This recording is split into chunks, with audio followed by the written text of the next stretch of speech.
पाकिस्तान एक बार फिर भारत को गीदड़ भभकी देने की कोशिश कर रहा है, लेकिन इस बार कहानी बिल्कुल अलग है।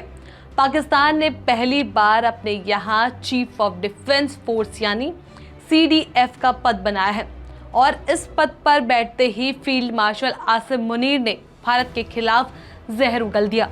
उनके मुताबिक पाकिस्तान की प्रतिक्रिया अब पहले से भी तेज और तीव्र होगी। लेकिन अब बड़ा सवाल यह है कि पाकिस्तान की हालत क्या है। अर्थव्यवस्था ध्वस्त, सेना बटी हुई और देश खुद गृह युद्ध जैसी स्थिति में है। ऐसे में ये बयान आखिर किसको डराने के लिए, भारत को या खुद पाकिस्तान की जनता को? आज हम समझाएंगे कि आसिम मुनीर की ये धमकी क्यों सिर्फ एक खोखली कोशिश है और कैसे भारत पहले से कई ज्यादा मजबूत, तैयार और पाकिस्तान के हर कदम पर चौकन्ना है। नमस्कार, मेरा नाम है चेष्टा नागर और आप देख रहे हैं द हिंदी टॉप।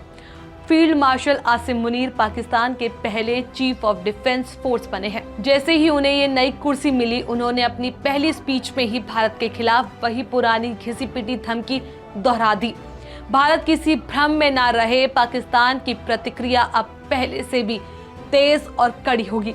लेकिन इस बयान का सच क्या है? क्या पाकिस्तान वास्तव में किसी युद्ध की क्षमता रखता है या यह सिर्फ अपने देश की जनता को बहकाने की एक राजनीतिक चाल है?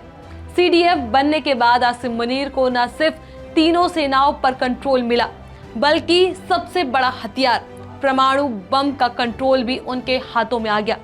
पाकिस्तान हमेशा से परमाणु हथियारों का नाम लेकर दुनिया को डराता रहा, लेकिन असलियत ये है कि पाकिस्तान की परमाणु प्रणाली की सुरक्षा को लेकर दुनिया कई बार चिंता जता चुकी है। सेना बगावत, आतंकवाद, तालिबान का असर, इन सब के बीच सबसे असुरक्षित यदि कोई देश है तो वो है पाकिस्तान। अब बात करते हैं मुनीर के भाषण की। अपने पहले ही भाषण में मुनीर ने कहा कि युद्ध अब सिर्फ जमीन पर नहीं होता, बल्कि साइबर स्पेस, AI, सूचना युद्ध, क्वांटम कंप्यूटिंग तक फैल गया है।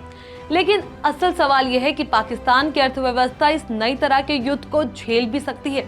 पाकिस्तान अपने सैनिकों की सैलरी देने में संघर्ष कर रहा है, हथियारों की मरम्मत रोक दी गई और IMF के बिना देश एक हफ्ते नहीं चल सकता।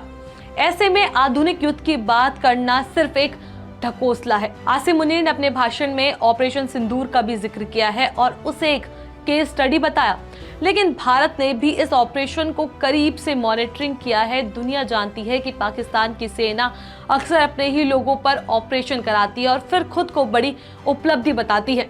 सेना अपने देश में अपनी ताकत दिखाना चाहती है, लेकिन भारतीय सेना की तरह वह सीमाओं पर कार्रवाई करने की क्षमता नहीं रखती। पाकिस्तान की धमकियां नई नहीं है। कश्मीर का नाम लेकर भारत के खिलाफ बयान देकर पाकिस्तान की राजनीति चलती है। लेकिन आज के भारत का माहौल अलग है।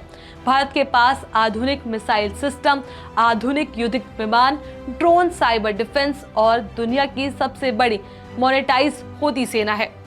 उधर पाकिस्तान के पास ईंधन तक की कमी है। F-16 चलाने के लिए उनके पास पार्ट्स नहीं, टैंक्स के लिए तेल नहीं और नौसेना के जवान समुद्र में भेजने की क्षमता भी कम होती जा रही है। आसिम मुनीर की धमकी पाकिस्तान की जनता के लिए है, ताकि ये मान ले कि देश मजबूत हाथों में है।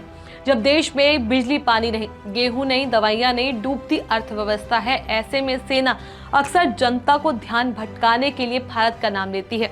पाकिस्तान भारत से लड़ाई की बात करता है, लेकिन उसके सैनिक सरहद पर रोज भूख से बेहोश होते मिलते हैं।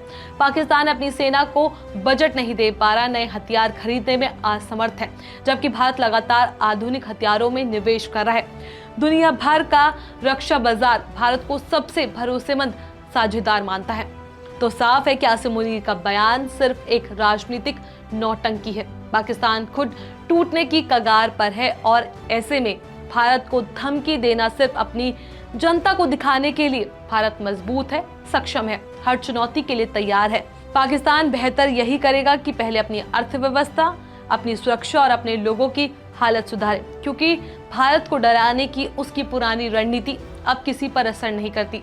इस खबर को लेकर आपका क्या कुछ कहना है? अपनी राय हमें नीचे कमेंट बॉक्स में जरूर बताएं। ऐसी और भी वीडियोस के लिए आप हमारे चैनल द हिंदी टॉप को सब्सक्राइब कर लें। इसके अलावा आप हमें X, Facebook और Instagram पर भी फॉलो कर सकते हैं।